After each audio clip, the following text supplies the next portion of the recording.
ఇప్పుడు గుడివాడలో అసలు ఏం జరుగుతుంది? పేరు నాని ఎందుకు మీ మీద కౌంటర్లు ఇస్తున్నారు? ఆయన ఏమన్నారంటే మొన్న వైసీపీ అధికారంలోకి వచ్చిన వెంటనే చీకటి పడితే రపరప నరికేయాలి అన్నట్టు మాట్లాడుతున్నారుగా. అంటే ఆయన నోటికి అడ్డు తాపిడేది, నోటి క్యాన్సర్ వస్తే ఎట్ట ఉంటుందో అట్ట మాట్లాడతారు. ఆయన మాట్లాడే మాటలకి అర్థం పర్థం ఉండదు. గుడివారి ప్రజలు చీచరించి పక్కన పడేసిన తుప్ప నువ్వు పక్కన పడేసినట్టు పడేస్తే ఆయన మాట్లాడాలనా? రెండోది, నిజంగా గుడివాడ ప్రజలు బుద్ధి చెప్పాలా అనుకుంటే జడ్పీటీసీని కాదు, నాని మీద దాడి చేయాలి. నిజంగా నాని చేసిన ప్రవర్తనకి, నాని చేసిన విధ్వంసానికి నాని ఏమో అనడం లేదు కదా. నాని నోటికి ఏందండి, నాని నోటికి ఏదొస్తే మాట్లాడతాడు కదా. అసెంబ్లీలోనే ఏం మాట్లాడో మనం చూసాం. నిజంగా చంద్రబాబు నాయుడు గారు ఈరోజు ఎట్టబెట్టినట్టు కేసులు పెట్టే పెద్ద నాని మీద పెట్టాలి కదా. గతంలో నాని మీద పెట్టున్నారు.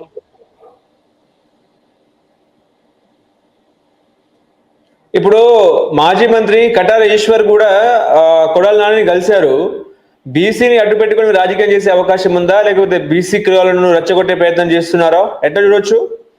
బీసీలు ఎప్పుడు కూడా జగన్మోహన్ రెడ్డితో ట్రావెల్ చేయరండి. ఒక్కసారి మాత్రం మన ట్రావెల్ చేయడం జరిగింది. మన ఏదో బీసీలకి ఏదో చేస్తాను చెందుతానంటే ట్రావెల్ చేశారు. ఆగ్రాకి బీసీ కార్పొరేషన్ లో కూడా నిధులు లేకుండా గందరగోళం చేశాడు. బీసీ విద్యార్థులు ఏదో చదువుకునే దానికి దూర విద్యకి అంబేద్కర్ విద్య అని బాబు గారు పెడితే అది కూడా చేశాడు. బీసీలకి ఏం చేశారని బడుగు బలైన వర్గాలకు సంబంధించిన ఏమీ చేయకుండా ఈ రోజు ఏదో చేస్తారంటే బీసీలు నమ్మే పరిస్థితిలో లేరు. ఎవరు కూడా ఏ బడుగు బలైన వర్గాలు కూడా వాళ్ళతో ట్రావెల్ చేసే పరిస్థితి లేదు. కాబట్టి వాళ్ళు ఏదో చెప్పుకోవచ్చు బీసీలు పక్షాన్ని, కానీ బీసీలు కానీ బడుగు బలహీన వర్గాలు ఏ ఒక్క వర్గం కూడా అతనితో ప్రయాణం చేసేదానికి అణగారిన వర్గాలు ఎవరు కూడా వాళ్ళతో పోరండి.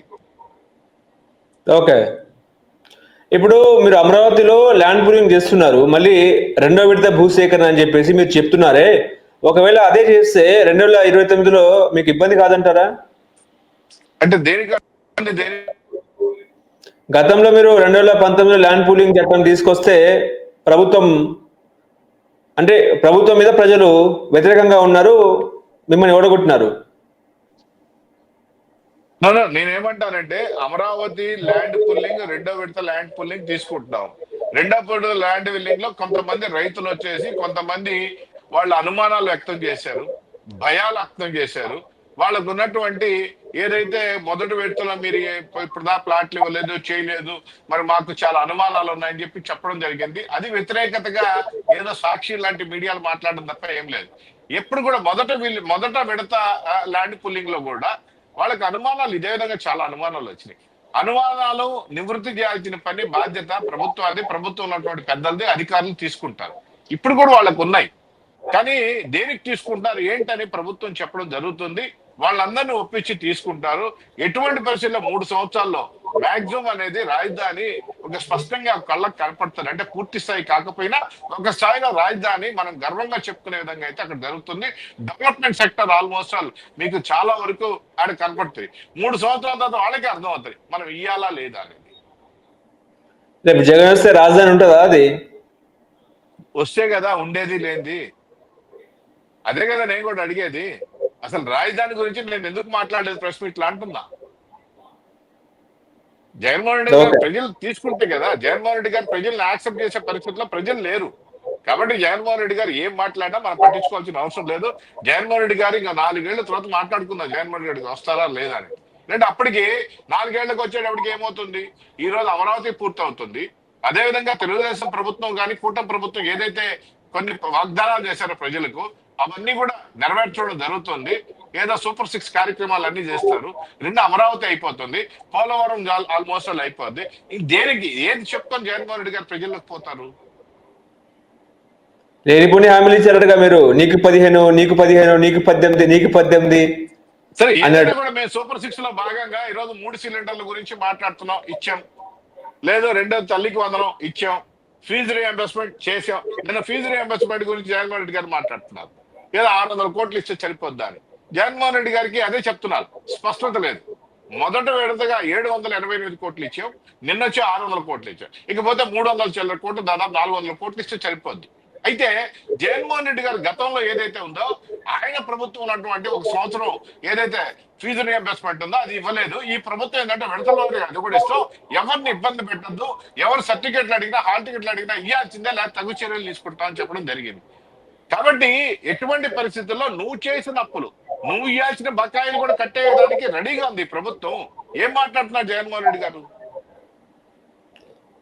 మీరు జగన్మోహన్ రెడ్డి కేసులు మళ్ళీ తెర మీద తీసుకురావాలి, బెయిల్ రద్దు చేయాలని ఎందుకు అంటున్నారు? ఎవరంటున్నారు? మీ కార్యకర్తలు అంటారుగా. ప్రజలు కోరుకుంటున్నారు. నందు గారు, నీ మీద నా మీద కేసు ఉంటే, నీ మీద నా మీద కేసు ఉంటే పక్క రోజు రాకపోతే రెండో రోజు సమాలు ఇంటికి పంపిస్తారు, లేదా పోలీసులు వస్తారు. 10 ఏళ్ల నుంచి వాయిదాలు పోలేదండి. కుంటి సాకులు అన్ని చెప్తా ఉన్నాడు. కాబట్టి ప్రజలు తీసుకుంటారు. ఎందుకంటే సుప్రీంకోర్టు గైడ్ లైన్స్ మొన్న ఇచ్చింది. ఆ గైడ్ లైన్స్ ప్రకారం ఎటువంటి పరిస్థితుల్లో జగన్మోహన్ రెడ్డి గారిని పిలుస్తారు, ఎటువంటి పరిస్థితుల్లో దాని మీద చర్యలు అయితే కోర్టులు తీసుకుంటారు. దాని గురించి మనం మాట్లాడాల్సిన అవసరమే లేదు. ఏం సార్ శ్రీకాళహస్తి ఇన్సిడెంట్ ఎట్లా చూస్తారు సార్? శ్రీకాళహస్తి ఇష్యూ ఏంటంటే ఇప్పుడు దాకా అభియోగాలు మాత్రమే వస్తా ఉన్నాయి. ఏదైతే చంపారన్నారు, చంపిన దాన్ని అది జనసేన కార్యకర్త నాయకులు ఏదో చంపేశారని చెప్పి మాట్లాడుతున్నారు. అదే అభియోగం స్పష్టంగా రావాలి.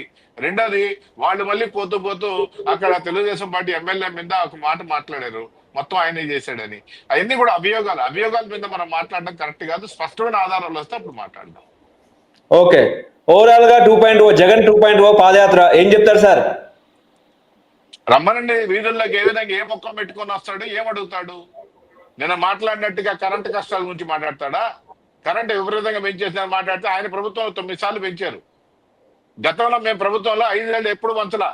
ఇప్పుడు కూడా ఒకసారి పెంచిందంటే గత ప్రభుత్వం నిర్వాహకం వల్ల ఇప్పుడు ఒకసారి పెంచాం. కరెంటు కష్టాలు లేవు. కరెంటు కష్టాలు రాష్ట్ర ప్రజలు ఎన్నుకోవడం లేదు. రైతులకు వచ్చేటడికి గతంలో ఉన్నటువంటి రైతు భరోసా 10,000 ఇస్తే మేము 20,000 ఇవ్వబోతున్నాం. రైతులకు సంతృప్తిగా మేము ఉంటాం. విద్యార్థులకు వచ్చేసి ఈ రోజు ఉద్యోగ అవకాశాలు కల్పిస్తున్నాం. 2 నిరుద్యోగ వ్యవస్థ లేకుండా చేయడానికి ప్రభుత్వం 20 లక్షల ఉద్యోగాలు ఇప్పటిదాకా కమిట్మెంట్ అయినా ఏదైతే ఇన్ఫ్రాస్ట్రక్చర్ ఈ రాష్ట్రానికి వస్తుందో దానిలో 8 లక్షల చిల్లర మందికి ఈ రోజు ఉద్యోగాలు వచ్చే పరిస్థితి కనపడుతుంది ఇంకో సంవత్సరంలో. కాబట్టి నిరుద్యోగ వ్యవస్థలేం, ఉద్యోగస్తులు తృప్తిగా ఉన్నారు, రైతులు తృప్తిగా ఉన్నారు, బడుగుమలైన వర్గాలు తృప్తిగా ఉన్నారు. ఇచ్చిన సంక్షేమాలు నీటిగా అంతనే. ఏ ముఖం పెట్టుకొని ఎవరిని ఆయన వచ్చేసి ఉద్ధరిస్తాడు పాదయాత్రలో చూడాలి. అమ్మఒడి మానసపుత్రిక తనదే అంటగా, అమ్మఒడి నుంచి పుట్టింది తల్లికి వందనం అంటగా. సరే, అమ్మఒడిలో ఆయన చెప్పాడు. ఆయన ఎంతవరకు ఇచ్చాడు ఎంత పక్కన పెడితే ఈరోజు తల్లికి వందనం 2 బిడ్డలకి ఇస్తున్నారు, 3 ఉంటే 3కి ఇస్తున్నారు, 7 ఉంటే 7 మందికి ఇస్తున్నారు. మరి పూర్తి స్థాయి మేము కూడా ఇస్తున్నాం కదా. 2000 ట్యాక్స్ వసూలు చేస్తున్నారు కదా సార్? ఏంటండి 2000 ట్యాక్స్ వసూలు చేస్తున్నట్టుగా? ఎల్ ట్యాక్స్ ఎవరు చేశారు? జే ట్యాక్స్ చేశారే కానీ ఇక్కడ ఇంకో ట్యాక్స్ ఏం లేదు. జే ట్యాక్స్ రాష్ట్రాల ఎల్ ట్యాక్స్ వసూలు చేస్తున్నారు అని చెప్పి గగ్గోలు పెట్టారు కదా వైసీపీ వాళ్ళు. అదే చెప్తున్నాను. వాళ్ళకి ఏంటంటే ట్యాక్స్లు అనేది వాళ్ళు ఏదైతే దండుకున్నారో దాని గురించి మాట్లాడేదానికి వాళ్ళు ఏదైతే మాట్లాడుతున్నారు. వాళ్ళు చేశారు, ప్రతి జిల్లాలో జే ట్యాక్సులు చేశారు. జే ట్యాక్సుల వల్లే కదా మాజీ మంత్రి కాకాని గోవర్ధన్ రెడ్డి జైల్లో ఉన్నాడు. ఈ రోజుకి బెయిల్ రావడానికి ఆయన ఒక టోల్ గేట్ పెట్టి ట్యాక్స్ దండాడు. మైన్స్ ఉంది, మైన్స్ మీద నువ్వు పోతావు, నీ ట్యాక్స్ సపరేట్ చేసావు. శాండ్, వైన్, మైను ఎన్నింటిలో అండి మొత్తం జే ట్యాక్స్లే కదా రాష్ట్ర ప్రభుత్వం దండింది. లిక్కర్ స్కామ్ ఎటువంటి పరిస్థితుల్లో అన్ని వేళ్ళు పెద్ద తలకాయల మీదే పోతున్నాయి. ఈ రోజు ఒక పెద్ద తలకాయ మీద పోతే ఆ తల కోసం తిరుగుతా ఉన్నారు పోలీసు వాళ్ళు. ఆయన దొంగ దాంకో ఉన్నాడు, బెయిల్ కూడా రాక. ఆయన పట్టుకుంటే ఇంకో పెద్ద తలకాయ ఏదో చూడాలి. జగన్ దాకా వచ్చే అవకాశం ఉందా? ఉన్నట్టే కనపడుతుంది. షూరా? ఏదో ఉన్నట్టే కనపడతా ఉంది. తప్పకుండానా? తప్పకుండా ఉంటే మాత్రం అరెస్ట్ చేస్తారండి. ఎవరిని వదిలిపెట్టే సమస్య లేదు. ఇప్పుడు ఆయన ఇంటి పక్క దాకా వచ్చింది, మరి ఆయన దాకా బోధ్యం చూడాలి. యూటర్న్ తీసుకుంటదేమో. యూటర్న్ ఎందుకు తీసుకుంటది? ఇంటి పక్క దాకా పోయింది, ఆ ఇంటి వైపు వెళ్తారు కానీ యూటర్న్ ఎందుకు తీసుకుంటది? రెడ్ సిగ్నల్ పడుతుందేమో సార్ ఢిల్లీ నుంచి. ఏముండదు. కూటమి ప్రభుత్వం చాలా సీరియస్ గా ఉంది. నమస్కారం సార్. నమస్తే అండి.